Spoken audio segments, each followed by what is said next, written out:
Reverend. They stacking families on top of families out here. Black man on top of black man. Till there's no room, till you can't breathe. And when you can't breathe, you die. Or you lash out and somebody else dies. And then there's the women. It'd be a curse to be young and attractive out here on these streets. And then Martin, that's the drugs.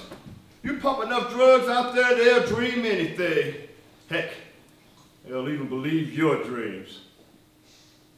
I can't change, Malcolm. I think you know that. Anybody can change. 3 years ago, that girl was 14 years old. I can't change, Malcolm.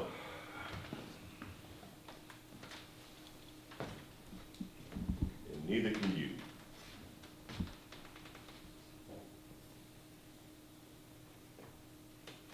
Well, if you can't change, can you at least get angry?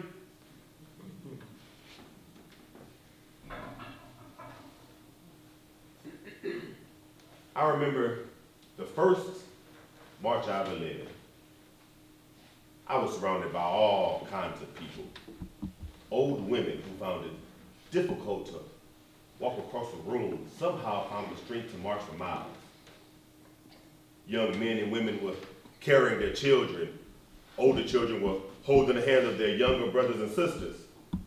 All of a sudden, a bottle was thrown from the middle of a crowd of whites.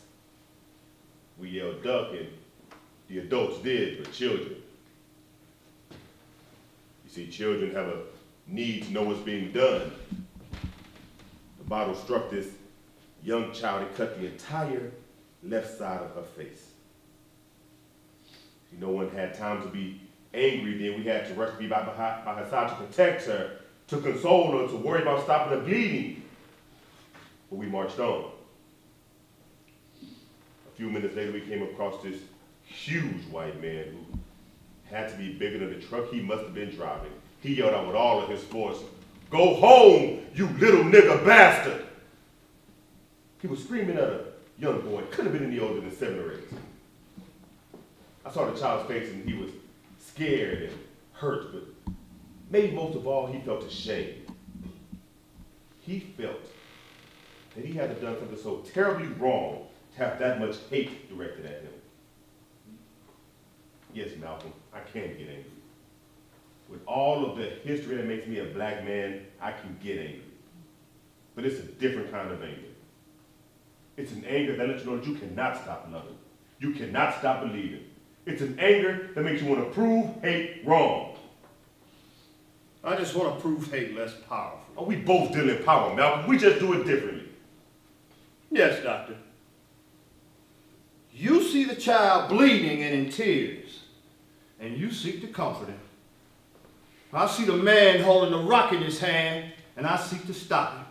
And if I can't stop him from throwing it, I'll see to it that he never throws another. And what would that accomplish?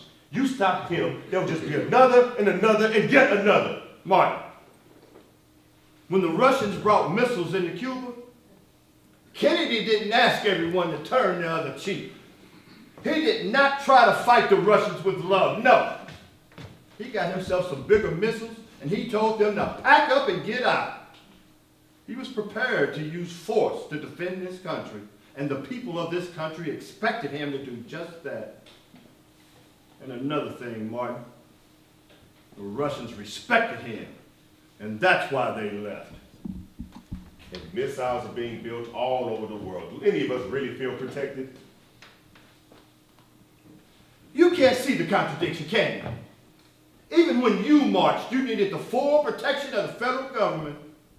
It took the entire National Guard to enroll one Negro into college.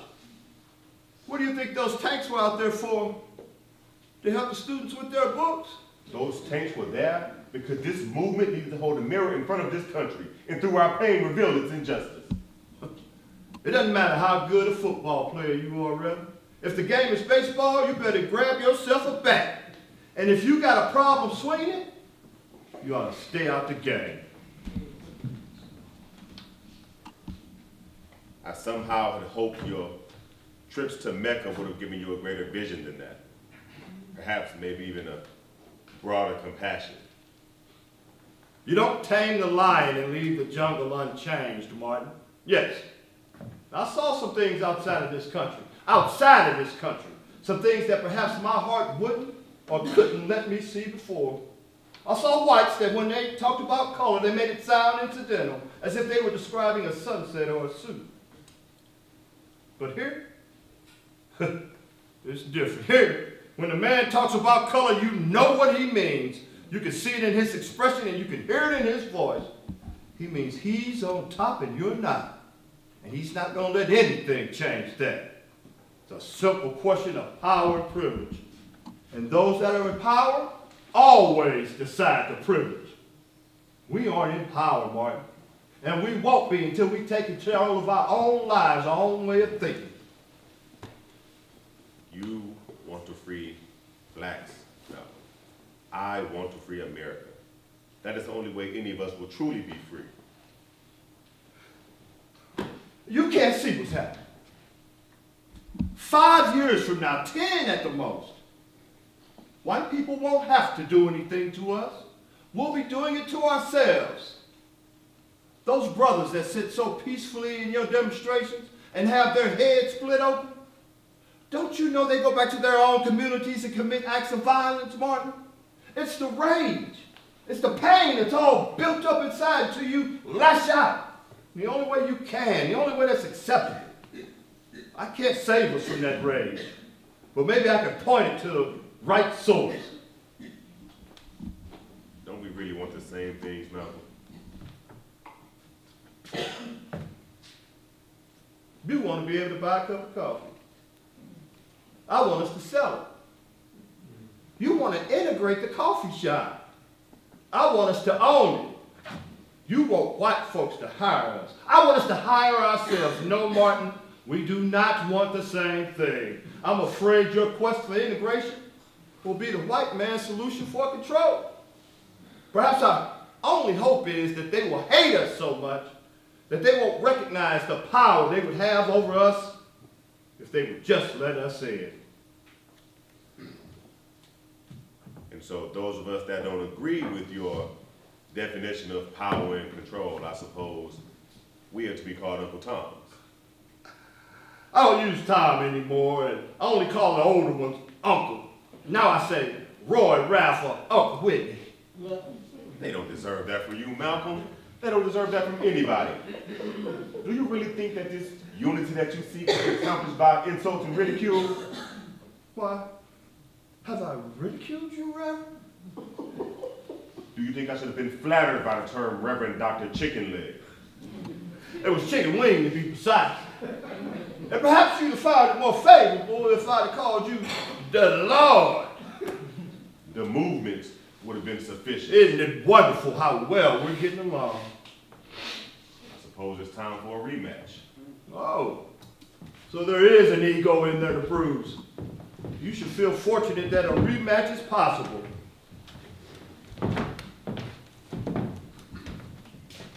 Oh well, my friend, I'm prepared to inflict suffering if you're prepared to endure it.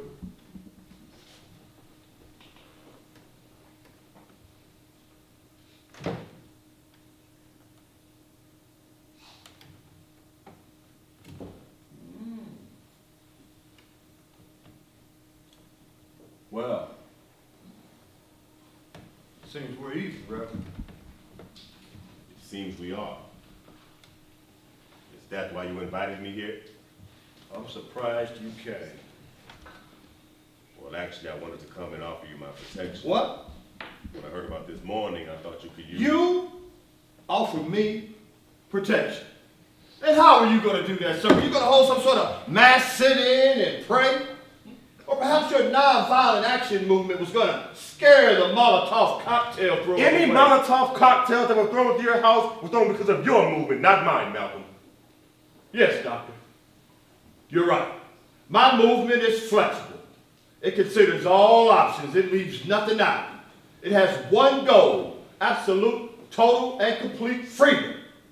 It doesn't ask. It doesn't beg. It takes. It's prepared to pay the price for freedom. And anybody else that doesn't want to pay that price simply doesn't want it. Do not set yourself up as a authority on freedom, Malcolm. I wouldn't think of it, Reverend. Authorities are those who study so hard to be white. And if they do real well, they get to be called scholars.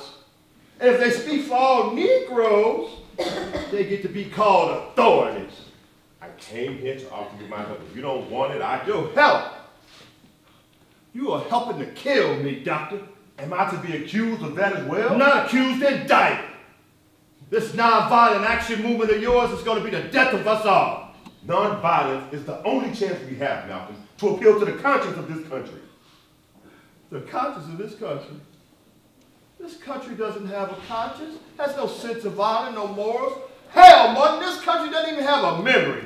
It forgets what it doesn't want to remember, and what we won't let it forget, it lies about. The only time this country has a conscience is when you agree with it. It doesn't care about right or wrong. If you agree with it, it agrees with you. It calls you a hero because you tell black people to be nonviolent here. But it will call you a coward and a liar and a traitor if you tell those same black people to stop dropping napalm on little brown babies in Vietnam. You think you can appeal to the conscience of a country like that? The Jews in Germany were nonviolent, Martin. They were nonviolent all the way to the gas ovens. Go ask the victims of those concentration camps if nonviolence helped them gain their freedom. As for me, I'm going to tend to the victims of the concentration camps here in America. Only they're called New York City, or Philadelphia, or Detroit, or Chicago. No, doctor. If you're looking for conscience, you got to go somewhere else. And any man that preaches nonviolence to his people while he watches the man build the others is helping to destroy his own people. And any time black people won't fight back, not only makes it easy for racists to kill us, it makes it justifiable.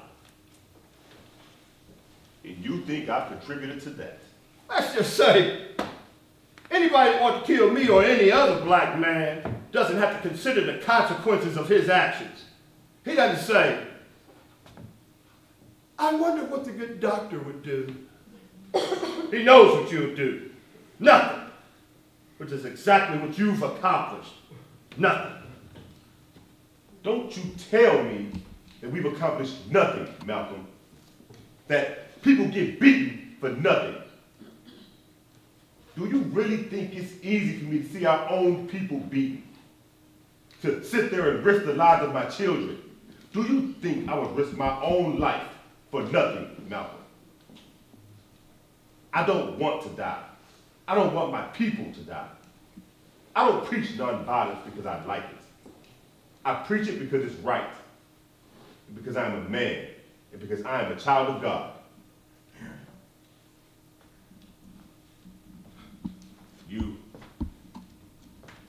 You look out over these city streets and you see neon signs that tell you where to go and what to do. But where I grew up, it was a different kind of sign. It didn't have neon lights, but if you were black, you had no trouble seeing it. Signs of separation. Signs that burned the words "for colored only" in the psyche of Negro children. Signs that degraded and humiliated the parents of those children on a daily, constant, and continuing basis. When those signs came down, the spirit of black people went up. Don't you tell me nothing was accomplished.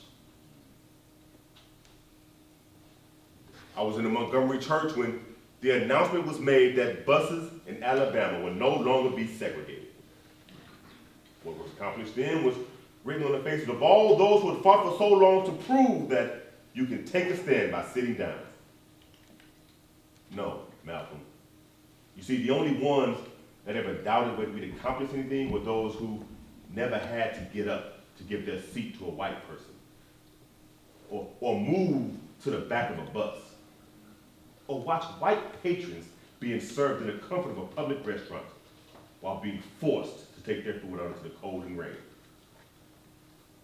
Don't diminish what we've accomplished, Malcolm, and do not misunderstand what we will accomplish. See, Malcolm, sometimes you gotta be able to ride the bus before you can drive it. But don't you think we're not planning to own the whole bus line one day? Malcolm, Don't ever confuse non-violence with non-action. You do a great disservice to those who have been beaten so that you may have the freedom to question their courage. I've never questioned their courage, only their judgment. And I'm beginning to question mine for coming here. Well, that can be easily remedied. The same door that brought you here will lead you away. Well, on that, at least we can agree. Yes, yes we can. Rashad! Rashad! Find a car for Dr. King. He wishes to leave. It'll be my pleasure. Have a safe trip home. I shall, and thanks for the lecture on unity. Before you go, I think you should know that my faith teaches me never to embarrass even my enemies. I'll let you win the second time at arm wrestling. And my faith teaches me to have mercy, especially on my enemies. I let you beat me the first time. It seemed the Christian thing to do. You left your lunch. It's not mine, it's a gift.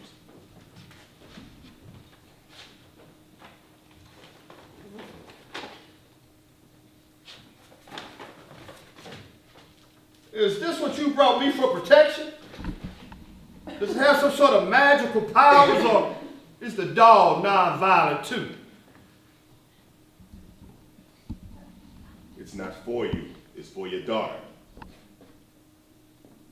My family was watching television when the news bulletin about the bombing appeared. They were doing a field report on the damage to your home. You were standing on the front lawn holding one of your daughters. Atala. Yes. My daughter wondered if everything in the home had been destroyed. When she learned that I was coming to see you, she thought Atala could use a friend. That is her favorite dog. She loves it very much. If it has any kind of magical powers, I suppose it'd be because of that. What's her name? I don't know that she has one. I meant your daughter.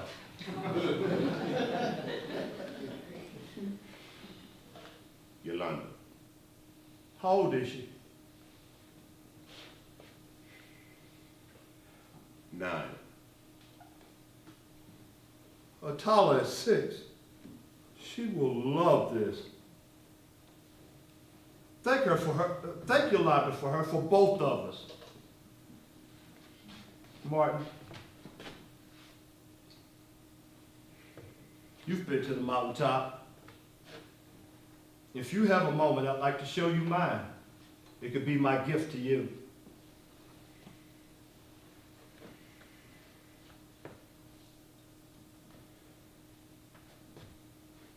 That sounds like an offer I could hardly refuse.